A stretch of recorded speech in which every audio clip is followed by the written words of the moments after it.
자, 오늘 사주 분석 특강 시간에서 볼 명식은 기사년, 기사월, 기사일에 태어난 사주 명식이 되겠습니다. 사주가 좀 독특하죠.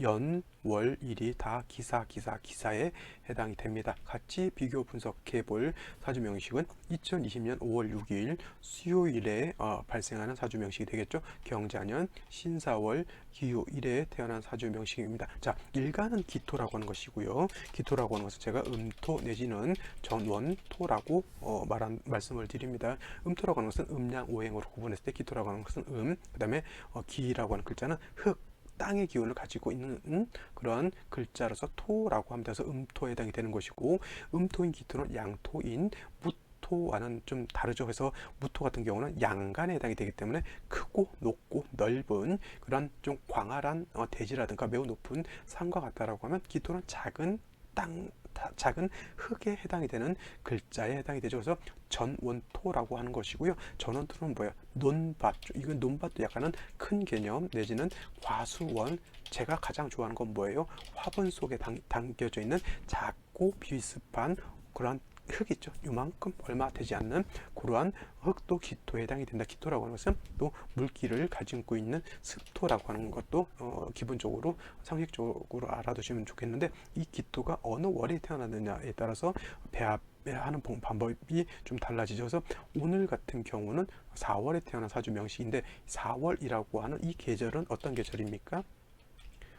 여름이죠. 여름. 그죠? 아까도 말씀드렸죠. 여름에 해당이 되는데, 이파를 지나면서 4월로 넘어이기 때문에 초여름, 이거를 갖다가 유식하게 초하라고 표현한다라고 말씀드렸습니다. 여름이기 때문에 4월은 매우 뜨겁습니다. 뜨겁고 열기를 가지고 있죠. 여러분, 화분을 갖다가 뜨거운 여름에 밖에다 내놓게 되면은 화는, 기토가 필요한 화는 충분하게 얻었어요. 근데 얻지 못한 게 하나가 있죠. 물입니다. 물. 화분에 있는 화초는 갖다가 여러분들이 햇볕은 쬐게 했다라고 하면 그만큼 신경을 써서 물을 줘야 되는 것이고요.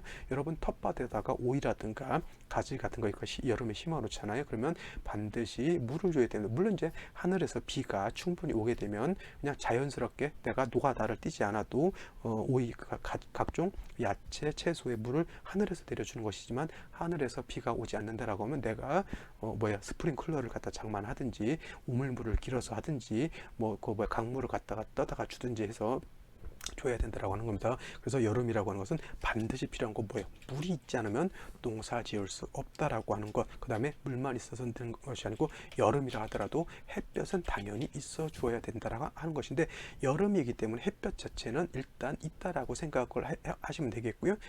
단 중요한 것, 물은 여러분들이 신경을 써야 되는 겁니다. 자, 먼저 봤던 오늘의 명식, 일진사주에서 본 것은 기토가 4월에 태어난 명식인데 일간이 왕하게 되겠죠. 근데 유금을 봐서 사유해금하게 되고 신금경금을 봤기 때문에 사주 격국이, 이거는 정인격에서 오히려 상관격으로 격국에 바뀐 형상에 해당이 돼요. 그래서 원래는 기토가 4월에 태어나게 되면 일간이 왕이 되는데, 오히려 일간이 약해졌기 때문에 사중에 있는 병화를 용신으로 써서 기토를 생조해 줘야 되겠고요. 금을 억제시켜 주어야지만 이 사주는 중화가 이룰 수 있겠고, 상관격들은 대체적으로 일간이 약하고 상관이 왕한 국세이기 때문에 인성을 얻어서 상관 패인해야지만 사주의 중화를 얻을 수 있다라고 한 것이 오늘 일진 강의 2020년 5월 6일 수요일 강의 때 설명을 드렸던 것인데, 여기 같이 비교 분석할 명식은 뭐냐면, 기토가 4월에 태어나서 뜨겁죠. 일간도 왕합니다. 근데 일지에서도 사와, 연지에서도 사와, 그 다음에 기토가 투출되어 있기 때문에 이 사주는 어떻게 됩니까? 이 사주에 비해서 매우 건조합니다. 건조하고요. 매우, 그 다음에 고온, 온도가 뜨겁죠. 뜨거우면서 건조한 겁니다. 기토 입장에서, 밭의 입장에서 예를 들면 화분의 입장에서 놓고 봤을 때 이건 뭐예요? 가뭄이죠. 가뭄이 어떻게 되었다? 극심하게 든 가뭄, 봄에 여름에 가뭄 든 거하고 똑같습니다. 기토가 모두 습토이긴 하지만, 아무리 습토라 하더라도 한 달 정도 비 안 오면, 아무리 습토라 하더라도 그 땅은 말라 비틀어질 수밖에 없겠죠. 이러한 기토 여러분들, 예를 들어서 장미 심어놨고요. 내지는 비싼 난초 심어놨다라고 하면 이 난초 어떻게 되겠습니까? 화초 같은 거 지금 벌써 말라 비틀어져 있습니다. 그죠? 또 한 가지, 이 사주가 지지로는 화에 해당이 되고 천간으로는 다 토에 해당이 되면은 이것이 토가 왕한 것일까요? 아니면 화가 왕한 것일까요?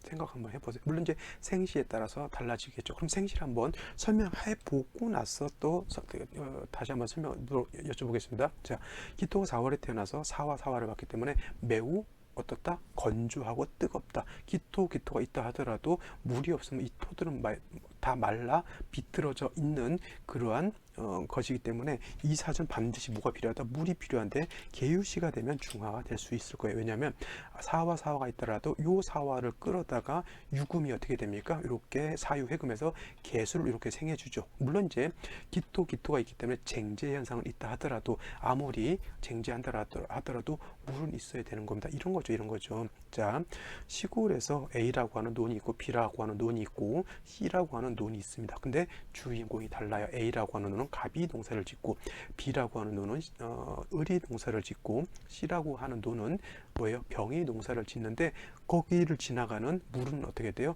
또랑 하나밖에 없어요. 근데 물의 양이 어떻게 돼요? 부족하죠. 부족하면 어떻게 됩니까? 서로 자기 밭에 물대려고 하죠. 그걸 뭐라 그래요? 아전인수라고 그래요. 아전, 인수. 내 밭에 먼저 물을 갖다가 끌어당겨서 쓰려고 하죠.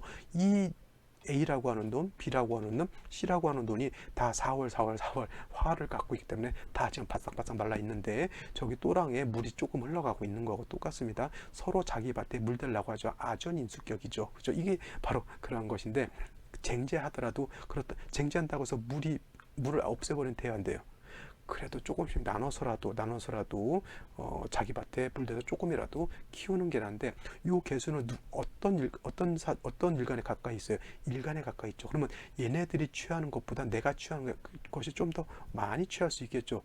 그것이 중요한. 이 개수가 예를 들어서 기토인데 이 개수가 연에 있다. 그러면 내가 가질 수 있는 공력은 많지 않을 겁니다. 더 시에 있기 때문에 그래도 내가 가질 수 있는 퍼센테이지가 더 많아진다라고 볼 수 있겠고요. 그 다음에 임신시도 이런 경우에는 물론 이제 임수가 왕해서 기토를 사수동료한다 이렇게 말씀드릴 수도 있지만 언제 가물으면 뭐예요? 사수동료가 되든 지랄을 했던 일단 감으로서 농사를 완전히 100% 망치는 것보다는 그래도 물 끌어다가 쓰는 것이 좋겠고요. 또 신금은 사신합수하기 때문에 이런 것도 괜찮습니다. 나쁘지 않아요. 농사를 망치는 것보다는 뭐야? 지네들끼리 머리 박터지게 싸워서 머리가 깨지는 한이 있어도 물 갖다 끌어당겨서 써야지. 그것이 농사 짓는 농부의 입장 아니겠습니까? 이런 거는 괜찮은데 다시 이 경우에 병인 정묘시가 오거나 무진시 진중 개수 있다 하더라도 큰 도움 안 되고요. 결국은 뭐예요? 자수, 해수, 임신, 기유시밖에 이 사주는 구제해야 할 수 있는 생시가 없다라고 하는 겁니다. 그죠? 근데 여러분, 자, 이것이 또 시도 기사시가 됐다라고 한번 생각해 보세요. 천간으로 이거 천원일기죠. 천원일기 격이 되겠고요. 지지도 똑같습니다. 지지 다 사화죠. 그 다음 이걸 갖다가 지원일기라고도 격이라고 해요. 천간으로는 다 기토, 지지는 다. 이건 이민년, 이민월, 이민일, 이민시도 마찬가지. 천간으로 다 임수, 지지로 다 임목. 이것도 다 천원일기, 지원일기인데 이러한 격들이 좋은 격국. 이름이 천원일기 내지는 지원일기이기 때문에 이름이 매우 아름답고 좀 이뻐 보이긴 하지만 다 좋지 않은 그런 사주입니다. 자, 이제 다시 질문 드립니다. 이것은 토가 왕할까요? 아니면 화가 왕할까요? 1번 기토. 토가 왕하다. 2번 화가 왕하다. 금이 왕하다 이렇게 말씀하시면 좀 안 되죠. 사중의 경금, 사중 지장간 그죠? 이렇게 무토, 경금, 뭐 병화 이거 지금 말씀하시는 거죠. 금이 네 개가 있으니까 이거 경금도 왕하다 이 말씀하시는 건데 아무리 경금이 장생된 경금이 있다 하더라도 병화가 이렇게 있게 되면 이 경금은 뭐예요? 억눌려서 그 용도가 많이 떨어진다라고 보는 거예요. 만약에 이제 경금이 투출되어 있다라고 하면 좀 얘기가 좀 달라지겠죠. 그죠? 그런 거 아니고서는 기사 이렇게 있을 때 경금 왕하다 이것도 논외의 어떤 돌발 변수에 말씀을 하신 것이지만 금은 이제 여기서는 아니고 토 아니면 화가 되겠죠. 자, 토 쪽으로 이렇게 말씀하시는 분들도 있는데 다시 한번 말씀을 드리면 천간에 있는 것보다는 지지에 있는 것이 공력이 더 크겠고요.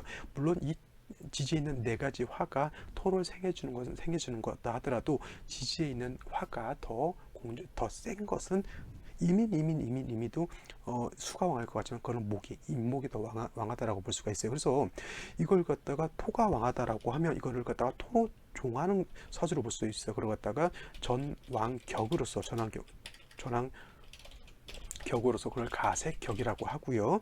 만약에 기토가 아니라 인성화가 왕하다라고 하면 이거는 기명 종격이 돼요. 기명 종인 인성으로 쫓아간다 해서 기명 종인격으로 보게 되는데 전왕격은 기토 토 일간으로 바뀌는 거고 기명 종인격 내지는 종왕격이라고도 합니다. 뭐 용어의 차이죠. 종왕격. 그래서 이런 경우에는 화로 종하냐 이제 토로 종하냐 이렇게 놓고 보는데 이거는 가색격이 된다 하더라도 좋은 국세 아니에요. 왜냐하면 가색격이라고 하는 것은 흙이 있는데 바싹 마른 흙이 있는 거기 때문에 결코 좋은 명식이 되지 않고요. 화로 종한다 하더라도 이거는 화로 종한다 하더라도 이 토의 세력을 갖다가 무시를 못합니다. 화를 종하면 전체적으로 화가 왕해져야 되는데 토가 많게 되면 화가 약해지고 화의 종한 오행이 약해지는 그런 단계이기 때문에 그렇게 좋게 보지도 않아요. 그러니까 가색격이 돼도 파격인 것이고요. 종왕격, 기명, 종인격이 돼도 이 사주는 파격이다라고 볼 수가 있겠습니다. 근데 이 사주 같은 경우에 경호신미대운 좋지 않았고 임신계우대운데 그나마 좋았다라고 보게 되면 이거는 종격 내지는 전환격이 아니라 내격이었다라고 하는 것이고 아까 말씀드렸던 사중에 있는 경금이 있기 때문에 화로 종하더라도 경금이 있어서 파하게 되는 거고요. 토로 종한다 하더라도 이거는 화 중에 또 경금이 있어서 파격이 되기 때문에 이거는 제가 그 모양새로서는 물로 하나 종할 것 같은데 이건 종격으로 되지 않은 그런 명식으로 봅니다. 저는 물론 이제 보시는 견해에 따라서 이걸 종격으로 봐야 된다라고 하시는 분들도 없지 않아 있겠지만은 이건 임신계유 때 그나마 괜찮았다라고 이렇게 본다라고 하면 이거는 종격이 될 수 없겠고 한 가지 문제는 뭐냐면 이렇게 이건 완전히 편관 사주입니다. 편관 사주가 글자 두 개로만 이루어지죠. 화로만 이루어지죠. 이걸 갖다 양상격이라고 해요. 두 가지 글자로만 이루어져 있다라고 해서 양상격이라고 하는데 이렇게 이거는 격이 중요한 게 아니라 매우 편고한 사주죠. 토는 말라 있고요. 화가 너무 치열해서 수는 망가져 있다라고 하는 겁니다. 토가 있는데 말라 버렸어요. 그러면 토라고 하는 것은 위장에 해당이 되죠. 위가 말라 있어요. 위가 아픈 경우가 있는데 위궤양 내지는 위험 증세가 있어서 이렇게 아픈 경우도 있고 아니면 위가 너무 건조해지고 해서 약해지는 그러한 경우도 있죠. 토가 그 다음에 또 사중에 있는 경금은 금이라고 하는 것은 대장에 해당이 되는데 화 속에 들어가 있는 대장이에요. 뜨거운 열기를 해서 억압을 받는 거니까 이 사람은 대장이라든가 기관지 같은 거 좋을까요 나쁠까요? 결코 좋지 않겠죠. 그래서 결국은 갑술대운 때 만약에 이게 종격이었다라고 하면 술 운이 오게 되면 나쁘진 않았을 것인데 갑술대운 때 또 혈압 같은 것으로 인해서 좀 엄청난 고생을 한 그런 사주가 된다라고 볼 수가 있겠죠. 을해병자대운 특히 을해대운 오게 되면 좋을 것 같지만 매우 안 좋습니다. 왜냐하면 저 사화하고 해서 다충이 일어나게 되면 폭발이 일어나는 거고 똑같습니다. 그러니까 이 사주가 이렇게 격이 천원일기, 지원일기 내지는 가색격, 종황격 내지는 양상격 격이 매우 아름다운 명칭은 아름답지만 이런 사주가 어떤 사주? 편고한 사주. 편고한 사주는 삶이 평탄하다 아니면 굴곡이 많다 매우 어렵다 이렇게 보는 겁니다. 이거는 제가 보는 관점에서는 종격이 아니라 내격으로 보게 되는데 갑술 을에 이렇게 매우 어려운 그런 환경이다라고 이렇게 볼 수가 있겠습니다. 자, 오늘 사주 분석 특강 여기까지 말씀을 드리고요. 오늘 제가 말했던 것 있죠. 격구가 용신, 용신과 상신의 개념. 그 다음에 지금 종격이 되느냐 안 되느냐인데 이렇게 종할 땐 깨끗하게 종해야 되는데 종이 깨끗하지 않을 때 매우 편고한 사주가 되기 때문에 삶은 그만큼 어려워질 수 있다라고 하는 것 꼭 명심해 두시기 바랍니다. 자, 오늘 여기까지 설명을 드리고요. 내일 또 찾아뵙도록 하겠습니다. 감사합니다.